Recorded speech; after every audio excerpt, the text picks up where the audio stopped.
S, ರೈತರೇ ಹೀಗೆ ತಾನೇ. ತಮ್ಮ ಮನೆಗೆ ಹೋಗಿದ ತಕ್ಷಣ ಅವ್ರ ಮನೇಲಿ ಏನು ಬೆಳೆದಿರ್ತಾರೋ ಆ ಬೆಳೆಗಳನ್ನು ಕೊಡೋ ಅಂಥದ್ದು ರೈತರ ಗುಣ. ಸ್ನೇಹಿತರೆ ನಮಸ್ತೆ, ನಾನು ನಿಮ್ಮ ರಕ್ಷಿತ್ ಮಾತಾಡ್ತಾ ಇದ್ದೀನಿ. ನಾನಿವತ್ತು ಹೆಬ್ಬೂರಿನ ಸಮೀಪ ಒಂದು ಸೋಲಾರ್ ವಾಟರ್ ಹೀಟರ್ ಸರ್ವಿಸ್ ಮಾಡೋದಕ್ಕೆ ಹೋಗಿದ್ದೆ. ಕಸ್ಟಮರು ಅವ್ರ ತೋಟ ಇತ್ತು ಅಂತ ಅವ್ರ ತೋಟಕ್ಕೆ ಕರ್ಕೊಂಡೋಗಿ ಎಳ್ನೀರನ್ನು ಕೊಟ್ಟರು. ತುಂಬ ಖುಷಿ ಆಯಿತು. ಸರ್ ನಮಸ್ತೆ. ನಿಮ್ಮ ಸೋಲಾರ್ ವಾಟರ್ ಹೀಟರ್ ಪ್ರಾಬ್ಲಮ್ ಆಗಿತ್ತು, ಸರ್ವಿಸ್ ಮಾಡೋದಕ್ಕೆ ಕರೆದಿದ್ರಿ ನಾನು ನೋಡಿ. ಹೇಗೆ ಮಾಡಿದ್ದೀವಿ ಸರ್ ಸರ್ವಿಸ್? ಚೆನ್ನಾಗಿ ಮಾಡಿದ್ರಣ್ಣ. ಚೆನ್ನಾಗಿದೆಯಾ ಸರ್ ಸರ್ವಿಸು? ಬೇರೆಯವ್ರಿಗೆ ರೆಫರ್ ಮಾಡ್ಬೋದಾ? ಮಾಡ್ಬೋದು. Thank you sir, thank you. ನಿಮ್ಮೂರು ಯಾವುದು ಸರ್?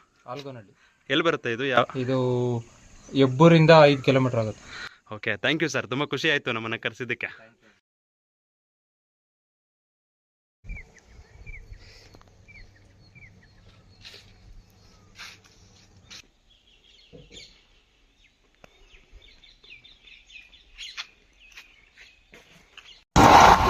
ಸತ್ ಮೇಲೆ ಕಣ್ಣೀರಿಟ್ರೆ ಏನು ಪ್ರಯೋಜನ?